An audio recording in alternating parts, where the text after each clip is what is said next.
Good afternoon. As you've all seen, Hurricane Lane is a Category 4 storm that is expected to have a significant impact on the state of Hawaii. Homeland Security Secretary Kirstjen Nielsen briefed the President on this hurricane this morning. We encourage all those in the path of the storm to listen to the instruction of state and local authorities as it relates to evacuation orders and shelter locations. The President is deeply concerned for the well-being of all Hawaiians and has directed FEMA and administration officials to remain in close coordination with the state of Hawaii and stand ready to support them in whatever they need. Also this morning, the President had a phone call with Prime Minister Abe of Japan. The two leaders committed to maintaining strong sanctions on North Korea. The two also expressed that they look forward to seeing each other later this year at UNGA and to continue these important conversations with allies. Lastly, on behalf of our entire administration, I want to extend prayers to the family, friends, and loved ones of Molly Tibbetts.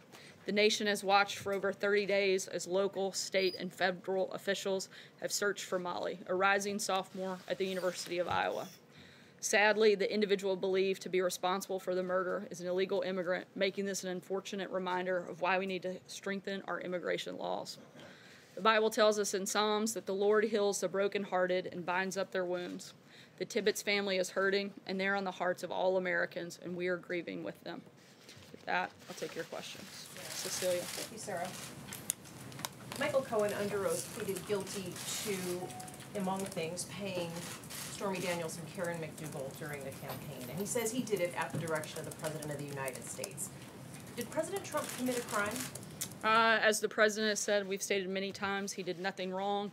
There are no charges against him, and we've commented on this extensively. Then why not report these payments?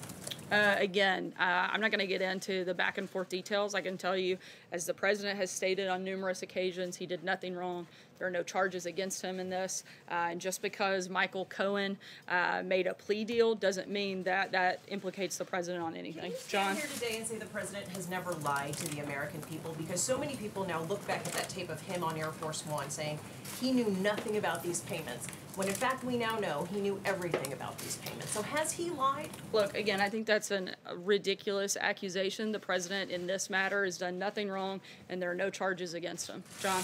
The president said to Fox News in an interview with Ainsley Earhart this morning that this could not have been an illegal campaign contribution because he paid the money. He put more than $60 million of his own money into the campaign. So how do you draw the line between, I mean, maybe this didn't flow through the campaign, but how do you draw the line between what was a campaign contribution and what might have been a payment to somebody for other purposes? Look, I'm not going to get into the back and forth of the legal part of this. I would refer you to the president's outside counsel on that. As I told Cecilia, what I can tell you is what the president has stated a number of times. He did nothing wrong. There are no charges against him. Just because Michael Cohen has made a deal doesn't mean anything with regards to the president. Stephen? Sarah, the president tweeted this morning in frustration that Michael Cohen broke. Perhaps you can shed a little bit more light on that, because the implication is that Michael Cohen gave up something that the president would rather stay secret. Is that what we should read into this, or is there another The president has expressed his views on that. I don't have anything further to add. Can I ask one other question? Is the president now planning on or intent on pardoning Paul Manafort? The Manafort case doesn't have anything to do with the president, doesn't have anything to do with his campaign, it doesn't have anything to do with the White House. Margaret? Sarah. I actually was going to ask about Manafort, but let me ask in a slightly different way. Even if it has nothing to do with the president, he still could have the power to pardon Mr. Manafort. Is that something that he's begun discussing with the team? Has he ruled it out? Does it come up? And I'm not aware of any conversations regarding that at all. Thanks. The question that I also Other wanted to than ask- actually when he was asked by a news outlet earlier this week, and he said that he hadn't been thinking about that at all. Thanks. In times like this, not that there are that many times like this, White Houses often try to figure out whether there need to be any internal adjustments to deal with some of the political issues you're going to have now with the Hill, with voters, with internally with lawmakers. Is the White House making any adjustments in terms of responsibilities of chiefs of staff, of communications to donors, communications to supporters, how you intend to kind of respond both protectively and offensively to the crisis that you're now in? I wouldn't view it that way at all, and would disagree with the premise of your question. The White House is focused on the same things that we were focused on the first day that we got here, and that is growing the economy, which is doing extremely well, protecting our borders, strengthening the safety and security of all Americans. Those are the things that we're focused on day one, January 20th, and those are the same things that we're focused on right now. Jake? Thank you, Sarah. First, I'd like to start off by congratulating you. This is your 100th briefing, and there's no way what you do every day is easy. I've got two real quick questions. First of all, our colleague Jonathan Swan over at Axios recently wrote, and I quote, "Several top Republican operatives working on the midterm elections told me Trump's fanciful red wave predictions could depress Republican turnout and ironically serve to make any blue wave even bigger." So, are you familiar with any Republican operatives who would concur with this statement? Not that I'm aware of. I think that the thing that's going to encourage people is the lack of a message by Democrats. They have nothing to run on other than attacking this president. And not only does the president and the record that Republicans have had over the last year and a half under his leadership is a great one to run on. We have an incredible story to tell. The economy is booming. Record numbers just today. We're going to continue focusing on the things that Americans care about. And I think that'll be certainly what encourages them and certainly what will help push Republicans to do well in November. And yesterday the president stated that, quote, Israel will pay a price for the Jerusalem embassy move. Not sure if that's an exact quote, though. Should Israel be concerned that the price they may have to pay would be one that they're not prepared or willing to pay at this point? We think that the president's decision was the right one to move the embassy, something that other presidents had promised and failed to do, and this is a president who's been delivering on the promises that he's made. Sorry, What price are we talking about? What price might Israel have to pay? I don't have anything further for you, John. Thanks a lot, Sarah. Since those guilty verdicts yesterday in the Paul Manafort trial, the president has said some kind things about Mr. Manafort. He's called him a good man, a good person. He said he feels badly for what has happened to him. He tweeted today, unlike Michael Cohen, he refused to make up stories in order to get a deal. He tweeted, such respect for a brave man. Is Mr. Manafort a simple candidate for a presidential pardon? Once again, that's not something that has been up for discussion. I don't have anything for you Let on me that. ask you about the Kavanaugh nomination. There's some Democrats that are saying that the nomination should be put on hold because of the legal developments yesterday. Hawaiian Senator Mazie Hirono put out a statement. She said this president, who is an unindicted conspirator in a criminal matter, does not deserve the courtesy of a meeting with his nominee. What is your reaction to that, Sarah? This is a desperate and pathetic attempt by Democrats to obstruct a very highly qualified nominee. The hearing date has been set for September 4th, and Judge Kavanaugh will be there. Steve? Yes, Sarah. Trade talks between the United States and China are resuming. The president earlier this week expressed quite low expectations for those talks. I'm wondering if that has changed and what you would like to see come out of these discussions. We're, as you said, these conversations are continuing. I don't have any announcements on them. They're ongoing. Certainly what we'd like to see is better trade deals for the United States. The president wants to see free, fair, and more reciprocal trade between other countries, particularly with China, and we're going to continue in those conversations.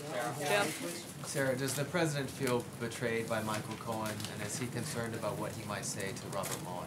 I don't think the president's concerned at all. He knows that he did nothing wrong and that there was no collusion, and we're going to continue focusing on the things that Americans care about and that we can have an impact on. One more question on trade. Do you anticipate a deal between Mexico and the United States on NAFTA this week?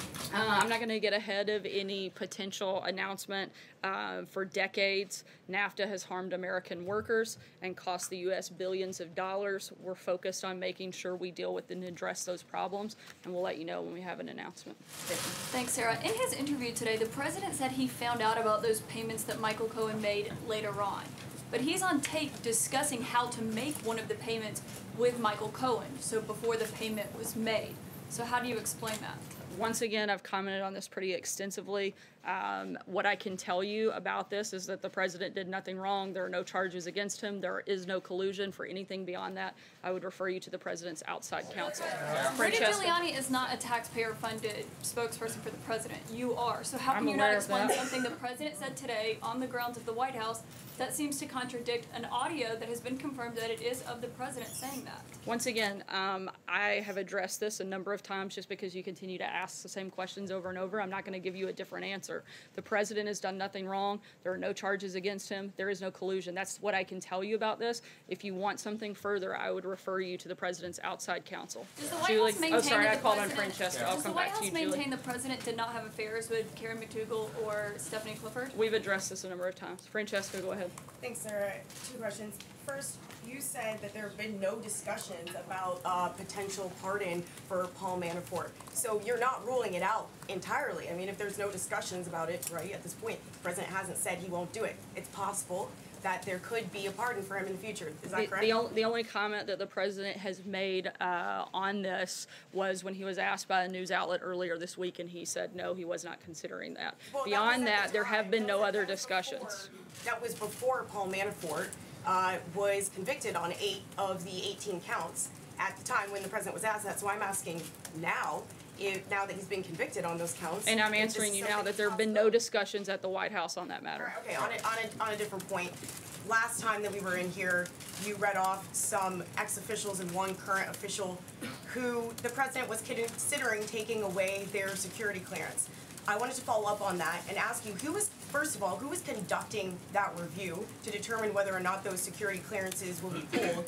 And second of all, I wanted to ask you about a tweet that the president said saying that he thought that potentially James Clapper is being nice to him so that he doesn't lose his security clearance. Is that a threat that if James Clapper isn't nice to him, that he'll lose his security clearance? No, I don't have any other announcements on that front. We're continuing to review. When we have an announcement, I'll let you know.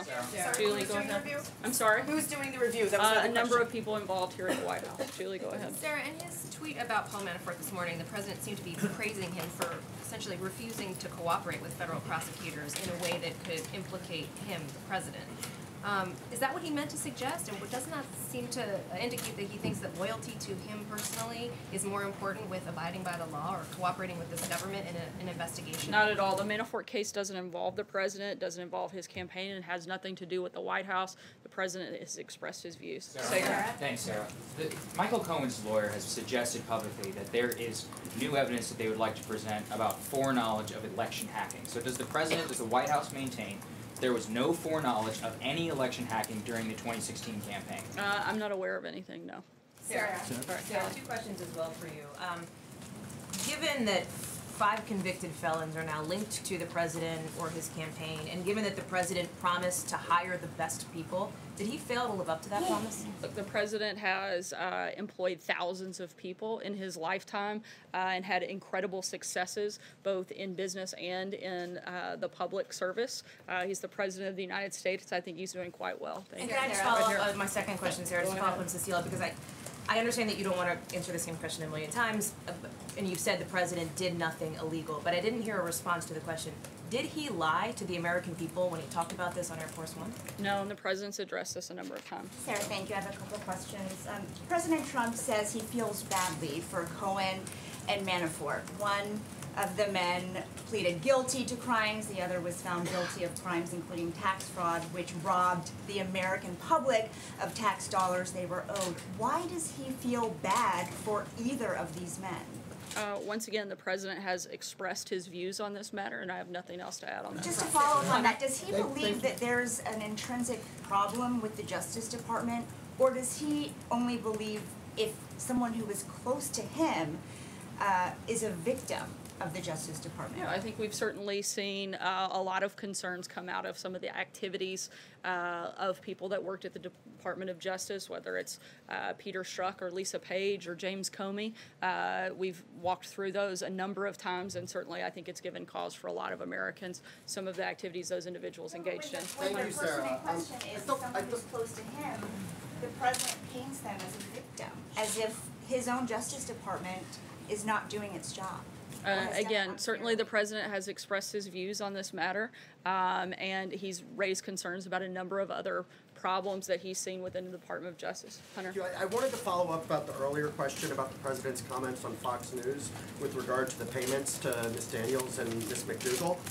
When exactly did he learn about them? And also, are there any other payments he has now become aware of? Or are those the only 2 women who've received money for agreeing not to repeat their stories of alleged affairs with the president?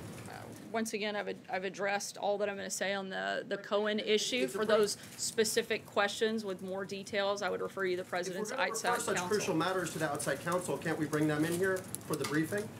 They don't work here. They don't work here at the White House, but I would certainly encourage you to reach out to them. John? Sure. Thank you, Sarah.